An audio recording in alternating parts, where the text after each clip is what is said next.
3, 2, 1... Bon, en ce mois de décembre, je teste plein de trucs pour l'intro, histoire qu'on soit au taquet pour 2021. Alors je fais revenir le 3-2-1 qui visiblement manquait à beaucoup de monde et je raccourcis la séquence aussi. Si j'ai mis des images du générique aussi, ce n'est pas un hasard, parce que vous verrez, bye bye, j'ai mis une transition beaucoup plus brève avant de commencer. Tout ça en fait, c'est histoire de faire des tests, histoire qu'on s'y retrouve tous et histoire d'avoir un bon rythme. Du coup, n'hésitez pas à me faire vos retours dans les coms sur ce qui vous plaît dans les dernières vidéos et ce qui vous plaît moins par rapport aux intros. Mais un truc qui ne changera pas par contre et auquel je tiens, c'est qu'avant de commencer, je veux remercier les tipeurs. Vous êtes juste géniaux et c'est trop fort le soutien que vous m'apportez. Avec le mois de janvier qui approche là et qui chaque année est le plus difficile sur YouTube, je vais avoir besoin de vous plus que jamais, alors big up la team, merci pour tout. Aujourd'hui en tout cas, ce sont mes prédictions pour les awards que je vais vous présenter en mode coast to coast.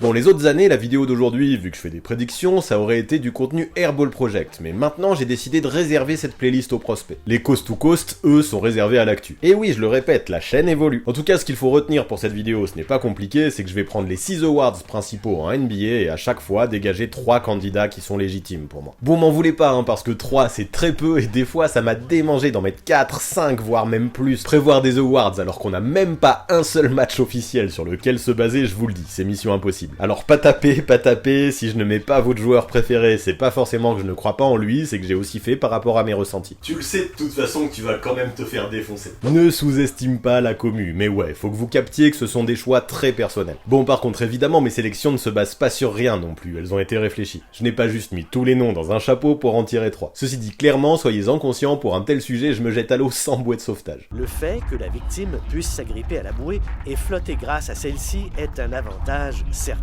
Donc voilà, faut être honnête, voyez ça plutôt comme des pressentiments, des paris, plutôt que comme des pronostics qu'il faut absolument suivre parce que je vous garantis que ça va avoir lieu. Je ne suis pas devin, mais je vais quand même essayer de lire l'avenir du mieux possible en vous expliquant à chaque fois pourquoi mes pensées vont dans ce sens. Alors on ne perd pas plus de temps, c'est parti pour mes prédictions concernant les principaux awards 2021. Et tout ça sans générique pour que ça aille plus vite.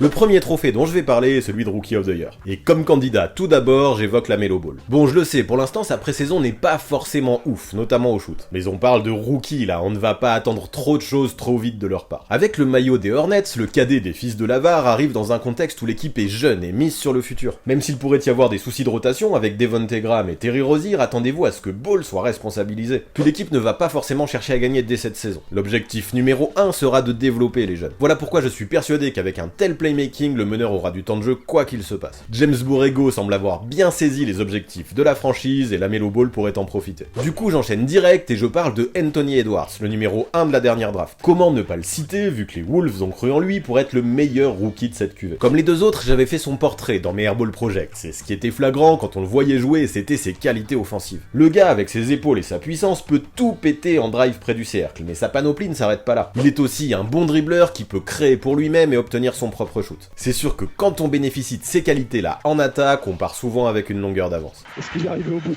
Maintenant, Edwards c'est un joueur qui aime beaucoup porter la balle. À Minnesota, il ne sera pas le seul dans ce cas, avec Ricky Rubio, D'Angelo Russell, mais aussi Karl Anthony Towns, qu'il faudra penser à servir régulièrement. Puis chez les Wolves aussi, avec un tel effectif, les attentes seront importantes. Sans même parler de la défense qui semble se révéler comme un point faible dans cette team, Ryan Saunders aura de lourdes responsabilités pour que chacun puisse trouver sa place dans son système offensif. La saison d'Anthony Edwards dépendra probablement de sa capacité à assumer le rôle qu'on lui donnera, mais quoi qu'il arrive, les qualités sont présentes. Enfin, mon troisième candidat, c'est James Wiseman. Le pivot, même s'il n'a joué que 3 matchs à la fac, semble complètement NBA ready. Il représente le prototype exact du poste 5 moderne qui protège le cercle et court en transition. Dans le jeu de Steve Kerr, ces profils ont toujours bien fonctionné et c'est prometteur. De plus, sur jeu placé, je suis assez persuadé qu'il saura profiter des espaces créés par les shooters à Golden State. Ça, c'est tout bénef, notamment lorsqu'on joue avec des gars qui ont les qualités de passe de Stephen Curry ou de Draymond Green. Pour moi, beaucoup de conditions semblent réunies pour que Wiseman fasse une bonne saison à San Francisco. Maintenant, rien n'est fait encore. L'objectif des Warriors est d'aller haut, voire très haut cette saison, et pour ça, il faudra beaucoup gagner. Avec son contrôle récent positif au Covid, qui lui donne du retard, mais aussi les rotations déjà présentes au poste de pivot, comme Kevin Looney et Marquise Chris, il n'est pas non plus certain que le rookie obtienne 25 minutes par match tout de suite. Ce sera donc à lui de faire son max pour faire sa place dans le temps de jeu qui lui sera octroyé. Mais bref, même si je veux faire un petit big up à Obi Toppin, en qui je crois j'ai juste pris les 3 first picks de la dernière draft, pas de surprise. Alors LaMelo Ball, Anthony Edwards, James Wiseman, mon favori pour le trophée de rookie de l'année et LaMelo Ball. Ce qui me semble assez certain, c'est qu'au niveau du bilan collectif, LaMelo Ball fera moins bien que les deux autres. Mais peu importe, car j'ai bel et bien l'impression que c'est dans la remise de ce trophée que les résultats comptent le moins. En parallèle, comme je le disais, je pense que la situation des Hornets fera de lui l'un des arrières les plus responsabilisés de l'effectif. Même si ce n'est pas le cas dès l'opening day, je pense que rapidement Graham sortira du banc pour laisser LaMelo titulaire avec Rozier. Puis là, même s'il fait des erreurs, même s'il shoot mal, même s'il perd des ballons, je pense qu'il pourra rester sur le terrain et aura l'occasion d'apprendre. Il aura beaucoup plus de marge d'erreur que les deux autres candidats vu les faibles attentes qui planent au-dessus de ces Hornets, et tout ça va dans son sens. On verra comment ça se passe avec Rozier ou avec Hayward, mais je pense réellement que Ball doit être le porteur de ballon numéro 1 vu ses qualités de playmaker. Rozier serait l'option 2 lui, tandis que Hayward, même s'il est toujours utile, se murait en mentor. Attendons de voir donc comment James Borrego définira sa hiérarchie, mais aujourd'hui, même si on est sûr de rien, c'est bien sur LaMelo Ball que je mets mes billes pour le trophée de rookie de l'année.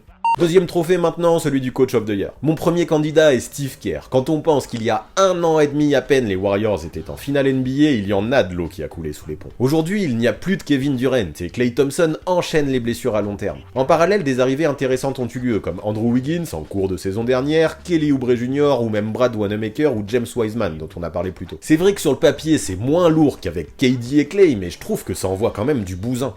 Je suis assez persuadé que le duo Kerr-Curry entouré comme ça a suffisamment de capacité pour faire des Warriors une team lock top 5 à l'ouest. En faisant progresser une franchise qui avait 23% de win l'an dernier à disons 65%, le coach triple champion fera forcément parler de lui. Si c'est ce qu'il se passe, le tacticien de Golden State apparaîtra pour moi de façon obligatoire dans la liste des contenders au trophée de coach de l'année. Maintenant, comme deuxième candidat, j'évoque Steve Nash. Bien sûr, il est un coach rookie et c'est peut-être très anticipé de croire en lui alors qu'il n'a même pas eu l'occasion encore de faire ses preuves, mais peu importe, je tente le pari. Il est un mec posé, patient, compréhensif, qui à son époque était l'un des meneurs de jeu les plus intelligents de la NBA. Rien que pour ça, mais aussi le fait qu'il est double MVP, il est une voix que l'on écoute lorsque l'on est sous ses ordres. C'est sûrement ce qu'il faut avec des gars comme Kevin Durant ou Kyrie Irving. Bien sûr, je ne vais pas le cacher, avec de tels caractères, la tâche sera ardue. Nash devra faire en sorte que tout fonctionne et aura réellement tout à perdre, car si les Nets s'échouent, il pourrait vite être tenu comme le premier responsable. Mais ça va, je suis optimiste. Déjà parce que sur le papier, le roster est ahurissant à l'Est, mais aussi parce que le Canadien est très bien entouré. Avoir Jacques Vaughn, Mike D'Antoni, Ime Udoka ou même Amar'e Stoudemire comme assistant, c'est un luxe que peu de head coach peuvent se vanter d'avoir. Enfin, mon dernier candidat pour ce trophée, c'est Erik Spoelstra. Maintenant que le Heat est allé en finale, l'équipe sera attendue et beaucoup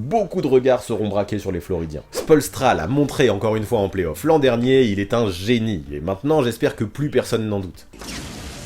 À l'orée de cette saison, en tout cas, le Heat, malgré le départ de Jay Crowder, va rester très fort à mon avis. L'expérience de Disney leur a offert, j'en suis certain, un vrai vécu collectif, a développé une vraie cohésion. Maintenant c'est clair, en play-off, Miami ne bénéficiera plus de l'effet surprise qu'ils ont eu à Disney, mais sur leur lancée en saison, ils sont capables de tout démolir. Si c'est le cas, Spoelstra sera un incontournable dans la discussion pour le coach de l'année. Nous voilà donc avec nos 3 candidats, Steve Kerr, Steve Nash, Erik Spoelstra. Mon favori pour le trophée de Coach of the Year 2021 est Erik Spoelstra. Ouais, déjà je pense que sans forcément terminer premier à l'Est, le Heat a de quoi faire une saison plus que correcte. Après je sais bien que les playoffs de l'an dernier ne rentreront pas en compte dans cette discussion, mais ce n'est pas grave. Au vu de ce qu'il a déjà pu faire avec cette team, Spoelstra, s'il assure un minimum cette saison, méritera d'être récompensé. Si en plus de ça il découvre de nouvelles pépites comme Kendrick Nunn ou Duncan Robinson l'an dernier, il n'y aura plus aucun doute là-dessus. Avec le départ de Jay Crowder, Precious Achiuwa pourrait être le nouveau rookie surprise, why not? Quoi qu'il en soit, pour moi, Spoelstra toque déjà à la porte du top 10 des meilleurs tacticiens de l'histoire. Pourtant, il n'a jamais obtenu le trophée de coach de l'année, et à mon sens, c'est une hérésie. Il est donc temps de se rattraper, la NBA. Allez, on enchaîne et on évoque désormais le trophée de meilleur défenseur. Le premier que je nomme, c'est Bam Adebayo. Le Heat, désormais c'est clair, présente une identité ultra défensive, et la figure de proue de ce côté du navire, c'est bel et bien le pivot. Si la patte floridienne se situe dans la défense, c'est parce que Bam a pris une toute nouvelle dimension l'an dernier. Légitimement candidat pour le trophée de MIP en 2020, je pense qu'il fera largement partie des candidats pour le trophée de Deep Boy 2021. Dans la bulle à Disney, il a sûrement été le meilleur rim protector de la ligue. Il n'y a pas de raison qu'il s'arrête en si bon chemin. Avec Jimmy Butler et Avery Bradley qui devraient jouer les sangsues au périmètre, beaucoup de joueurs devraient être orientés vers la peinture. Bam n'aura qu'à les attendre pour les cueillir. Vient maintenant Anthony Davis qui n'est pas passé loin du Deep Oil l'an dernier. Peut-être que c'est parce que chez les Lakers, à juste titre, on a beaucoup évoqué LeBron. Mais soyons honnêtes, une grande partie de leur succès vient aussi de AD, et notamment de ses performances défensives. Quand t'as un tel rim protector capable de switcher et aller au périmètre, ça change tout. Il est capable de tout faire, possède de gros outils défensifs, il a la science pour les utiliser, que demander de plus? Anthony Davis est forcément un candidat. Mon troisième gars, enfin, c'est Rudy Gobert d'Utah. Ouais, ça peut surprendre, mais je ne mets pas Giannis Antetokounmpo dans mon top 3. Il a eu son trophée l'an dernier, et je ne le vois pas faire le doublé. Je fais une petite parenthèse pour m'expliquer vite fait. Je pense que cette année, Bud fera en sorte que le Freak fasse moins tout seul vu ce que ça a donné en playoff. Je ne dis pas que je veux qu'il s'économise en défense, mais je veux que tous les Bucks apportent leur pierre de ce côté-là du terrain, encore plus. Puis je vais le dire aussi, vu que sur les 30 dernières années, 22 fois c'est un pivot qui a remporté ce trophée, c'est peut-être plus safe de miser sur des postes 5. Voilà pourquoi j'ai pris Rudy. Si ça faisait 2 ans qu'il était deep oil limite no-brainer, il a eu plus de difficultés l'an dernier. À l'image de son équipe du Jazz, son impact défensif fut probablement un cran en dessous des autres saisons. En fait, avec le départ de Favors, il s'est retrouvé un peu seul à bloquer la peinture, et dès qu'il allait sur le banc, ça se ressentait. Cette année, non seulement Favors is back, mais en plus je pense que Mike Conley va step up maintenant qu'il a une saison à Utah dans les pattes. Il a vivement été critiqué l'an dernier au vu de son irrégularité en attaque, et c'est justifié, mais défensivement, j'en suis sûr, il en a encore des choses à livrer. Avec ces éléments, je vois bien le Jazz retrouver, ou pas loin, la défense d'il y a 2 ans. Et si c'est le cas, Gobert aura forcément son mot à dire dans la course au Deep Oil. Bam Adebayo, Anthony Davis, Rudy Gobert, mon favori pour le trophée de défenseur de l'année, et Bam Adebayo. Il est peut-être encore plus mobile que AD, il a moins de science du jeu peut-être, moins d'expérience, mais il a au moins autant de qualité dans la rim protection. Au vu du parcours du Heat l'an dernier, je n'ai pas de doute là-dessus, le pivot sera sous les projecteurs, sûrement plus que Rudy par exemple. S'il performe, les médias seront attentifs à toutes ses perfs, et ça c'est bon pour la hype. Voilà les raisons principales qui font de Bam mon favori pour ce trophée. Quatrième trophée, celui du MIP, le joueur qui progressera le plus, le truc méga dur à pronostiquer. Mon premier candidat, c'est OG Anunoby. Il a montré de très belles choses dans la bulle, il peut défendre à plusieurs positions, shoot de mieux en mieux, et est capable d'être clutch. En tant que titulaire, au poste 3, il n'a peur de rien, et il semble prêt à assumer ses responsabilités. Même si ce n'est pas tout à fait le même poste, je suis assez persuadé que le départ de Serge Ibaka lui donnera plus de liberté des deux côtés du terrain. Long et athlétique, il peut confirmer qu'après Fred VanVleet et Pascal Siakam, il est la toute nouvelle trouvaille de Nick Nurse. Il peut vraiment faire mieux que ses 10 points et 5 rebonds de l'an dernier et j'en fais grave un candidat. Après je veux parler de Shai Gilgeous-Alexander qui déjà qu'il aura la hype autour de lui aura en plus de ça les clés du camion du Thunder. Sam Presti en s'étant séparé de Chris Paul et de Dennis Schroeder ne le cache même pas, il veut construire autour de SGA. Je m'attends donc à ce qu'il ait énormément de responsabilités balle en main. Marc Daigneault semble vouloir le laisser libre d'expérimenter et c'est tant mieux. Peut-être qu'il y aura du déchet, c'est très possible, mais je le sens capable dans cette team d'affoler les compteurs au scoring. Puis je me dis qu'il peut faire carrément mieux que ses 3 passes de l'an dernier aussi, je le mets donc sur ma liste. Enfin, mon dernier candidat pour ce trophée, c'est Michael Porter Jr. Lui aussi, dans la bulle, a fait des performances très prometteuses. Du coup, malgré la prolongation de Paul Millsap à Denver, je pense que le rôle de titulaire au poste 4 désormais est dédié à MPJ. Même s'il y a eu une petite baisse en playoff, ses 22 points et 9 rebonds qu'il a compilés dans les 7 seeding games qu'il a joué dans la bulle, perso, m'ont fait saliver. Non seulement il sera dans une team qui a pour objectif de gagner, mais en plus de ça, il aura de nouvelles responsabilités. La grosse confiance en lui qu'il a devrait lui permettre de les assumer. Quand je vois que sur le global de la saison dernière, il ne tournait qu'à 9 points et 5 rebonds par rencontre, ces chiffres vont forcément gonfler. Michael Porter Jr., j'en suis sûr, a suffisamment de qualité pour être un contender sans problème parmi les candidats du MIP. Bref, OG Anunoby, Shai Gilgeous-Alexander, Michael Porter Jr., mon favori pour le trophée du joueur qui aura le plus progressé, et Shai Gilgeous-Alexander. Cette saison, SGA jouera officiellement meneur de jeu. Il aura l'occasion d'endosser de grosses responsabilités dans le playmaking sans avoir à partager le ballon avec Chris Paul ou avec Dennis Schroeder. Alors je ne vais pas parier sur le fait qu'OKC aura beaucoup de wins cette saison, mais je ne pense pas que ce soit le but. Par contre, je serais prêt à mettre une petite pièce sur le fait que les stats de Shai vont gonfler. Alors ok, celles de Anunoby et de Porter Jr. vont gonfler elles aussi, mais le meneur de jeu d'OKC aura lui l'occasion d'être un franchise player dans sa team, et ça c'est un autre level. SGA, tu es donc mon favori. 5e trophée, un trophée cher à mon cœur, celui du meilleur 6e homme. Là, je commence par Spencer Dinwiddie. Voilà 2 ans qu'il fait de vrais progrès et sort régulièrement de très gros matchs. Le mec était à la fois capable de performer en tant que titulaire pendant la blessure de Kyrie, mais aussi en tant que remplaçant. Son rôle de 6e homme, il a toujours su en tirer profit au maximum. Même s'il sort du banc, je n'imagine pas Nash lui donner moins de 20-25 minutes par match. Il a trop de talent pour ça. Puis vu comment Dinwiddie peut prendre des coups de chaud en peu de temps, je ne m'en fais pas trop pour ses stats. S'il est capable d'être en 15-5-5 dans une top équipe qui en plus de ça sera sera beaucoup diffusé, l'arrière sera une option très sérieuse pour le trophée de meilleur 6ème homme selon moi. Mon choix suivant c'est Danilo Gallinari qui est titulaire depuis plus de 10 ans en NBA et qui vient d'être signé par Atlanta pour un peu plus de 20 millions la saison. Titulaire pendant 95% de sa carrière et pourtant je le mets dans la course au trophée de meilleur 6ème homme. Pourquoi ? Parce que Lloyd Pierce, le coach, a déjà dit qu'il aimait bien l'idée de faire de l'italien un remplaçant de luxe. Dans ce rôle, Gallo pourrait être l'un des benchers les mieux payés de la NBA, mais ce n'est pas un hasard. À mon avis, l'ailier aura facile ses 25 minutes de temps de jeu et je compte sur lui pour être efficace en ce laps de temps. En vrai, je trouve qu'il possède toutes les qualités pour s'afficher en tant que leader de la seconde unit. Dans ce tout nouveau costume, je pense qu'il va pouvoir briller de 1000 feux. Enfin vient Montrezl Harrell. J'aurais pu mettre Dennis Schroeder, mais au vu des dernières déclats de Vogel, je pense qu'il y aura de grandes chances qu'il soit titulaire, même si le coach des Lakers manie bien la langue de bois. Du coup, je parie sur le fait que Schroeder sera starter, et dans ce cas-là, il ne rentre pas dans mes critères. Harrell, lui, c'est différent, et à mon avis, en arrivant aux Lakers, il sera forcément en course pour faire le doublé. Parce que ouais, à mon avis, il y a zéro chance qu'il soit utilisé autrement qu'en tant que 6ème homme dans sa nouvelle équipe. On lui demandera avant tout de mettre de l'énergie en sortie de banc, et ça, il sait faire. Attendez-vous également à ce qu'il ait du temps de jeu aussi, car Marc Gasol ne va pas passer 35 minutes sur le parquet. Bon, après, il y aura Markieff Morris aussi à faire jouer, et une raquette LeBron AD est également tout à fait envisageable. Mais je ne m'en fais pas trop, je pense que Frank Vogel saura faire en sorte que Harrell obtienne ses minutes. En à peine quelques actions, et c'est ça qui est très apprécié chez lui, il peut remettre son équipe sur les bons rails, tout ça en mode totale sauvagerie. Ce rôle en sortie de banc lui va à merveille, et du coup, dans un environnement comme celui des Lakers, je crois fort en Harrell. Alors Spencer Dinwiddie, Danilo Gallinari, Montrezl Harrell, mon favori pour le trophée de meilleur 6ème homme de l'année est Danilo Gallinari. Et ouais, vous avez dû le sentir que j'étais hypé par lui quand j'en ai parlé, non ? Allez, je me confie, je crois plutôt bien aux Hawks cette saison et je les vois en totale capacité d'accrocher les playoffs. Le roster, je trouve, est construit de manière intelligente, avec beaucoup d'expérience et de défense pour entourer Trae Young. Au milieu de tout ça, Gallinari sera potentiellement une pièce maîtresse en sortie de banc. L'Italien semble trouver une nouvelle jeunesse depuis 2 ou 3 ans, et ça aide aussi quand les blessures te laissent tranquille. Si les Hawks vont en playoffs, c'est que Gallinari aura fait un gros taf en sortie de banc à Atlanta, je pense. C'est l'une des grandes raisons pour lesquelles j'en fais mon contender numéro 1.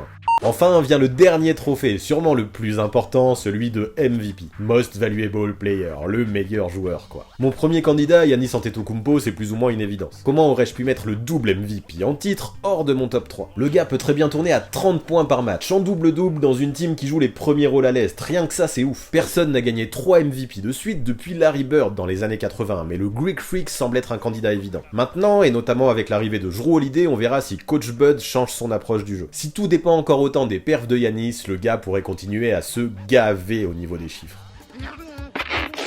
Allez, c'est maintenant que je commence à prendre des risques parce que mon deuxième candidat pour ce trophée, c'est Stephen Curry. Le meneur des Warriors est très attendu par ses fans, mais aussi par ses haters. Après une saison quasi blanche en raison de ses blessures, Babyface doit prouver qu'il peut encore être le joueur qu'il était. Ce que j'apprécie, c'est que je le trouve déterminé. J'ai l'impression qu'il a bien taffé, qu'il a pris même musculairement, et surtout qu'il a vraiment envie. À bientôt 33 ans, il sait que son crépuscule approche et que c'est le moment de tout donner. Avec la blessure de Clay, je le sens encore plus motivé, et j'avoue que même si je ne suis pas son plus grand fan, ça me hype. En fait, plus personne ne croit aux Warriors, j'ai l'impression, et je trouve que les gens jugent vite. Andrew Wiggins s'en prend plein la face, mais je suis pressé de voir comment il peut exprimer son talent dans une team comme Golden State par exemple. La draft de James Wiseman, vous savez ce que j'en pense, et la venue de Kelly Oubre Jr. entre autres, je la trouve intéressante. Franchement, Curry en leader de cette escouade, je trouve que ça envoie. Maintenant, est-ce qu'il peut encore être le meilleur scoreur de la ligue ou pas loin, je ne sais pas. Mais s'il le fait et que les Warriors sont top 3 à l'ouest, il aura forcément son mot à dire dans la course au MVP. Pour terminer, je sens que je vais me faire huer, mais c'est ma très grosse côte, mon candidat numéro 3,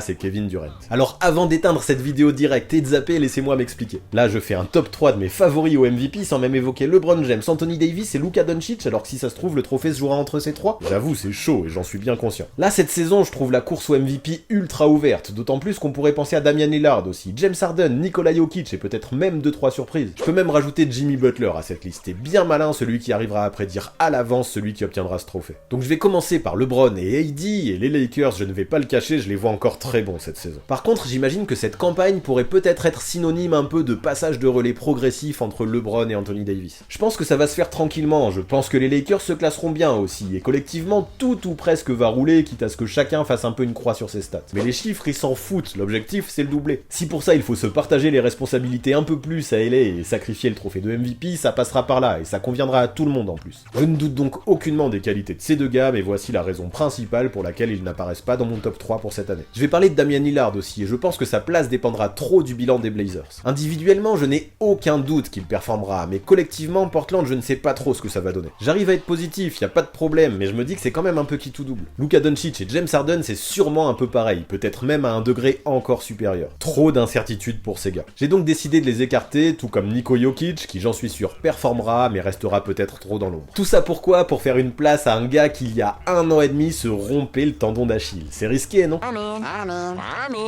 Je sais pas, Kevin Durant, pour cette saison, je le sens. Sa panoplie de moves et sa taille lui permettent d'ores et déjà d'être l'un des scoreurs les plus polyvalents all-time en NBA. Le mec est capable de mettre la balle dans le cercle de 1000 façons possibles, tout ça en ayant une vraie vision de jeu, un gros QI basket. En vrai, KD a tout sur le terrain, la longueur, la science et surtout un éventail de skills ahurissants. Si les Nets tiennent leurs promesses et jouent les top places à l'Est, je ne vois pas comment KD ne pourrait pas être dans la discussion pour le trophée de MVP. Ah si, je vois, peut-être à cause de son talon d'Achille justement duquel il ne se remettrait pas. C'est l'une des blessures les plus graves pour un basketteur et peu de joueurs sont revenus à leur level après une telle opération. Le seul contre-exemple, c'est Doe Wilkins, et les deux gars n'ont clairement pas la même épaisseur, ça peut inquiéter. Mais bon, je ne suis pas docteur et j'ai plutôt tendance à être optimiste, d'autant plus que la médecine a fait de vrais progrès sur la guérison des tendons. Alors on verra bien et on va reprendre mes 3 candidats, Giannis Antetokounmpo, Stephen Curry, Kevin Durant. Mon favori pour le trophée de MVP de la saison 2021 est Kevin Durant.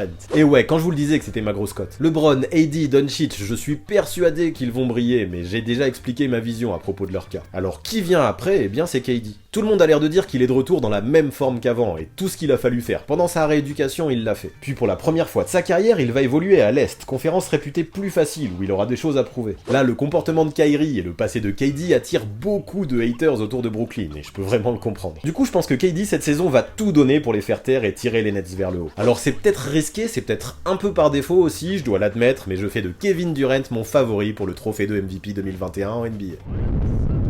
LaMelo Ball, Eric Spoelstra, Bam Adebayo, Shai Gilgeous-Alexander, Danilo Gallinari, Kevin Durant, voilà pour ce qui est de mes pronostics concernant les 6 potentiels lauréats pour les Awards 2021. Bon, ça sent le gros airball, hein, j'avoue que je ne suis pas moi-même hyper confiant sur ce coup-là, mais fallait faire des choix, fallait se mouiller.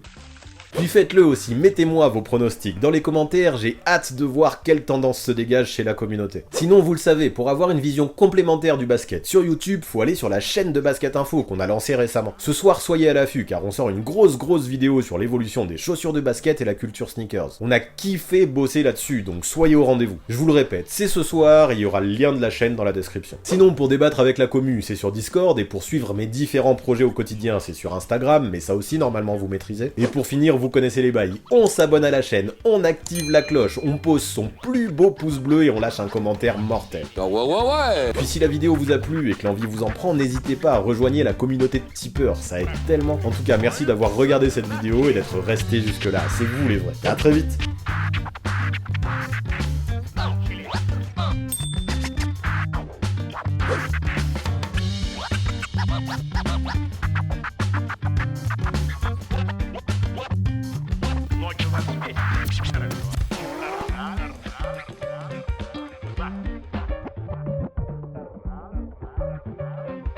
Bye.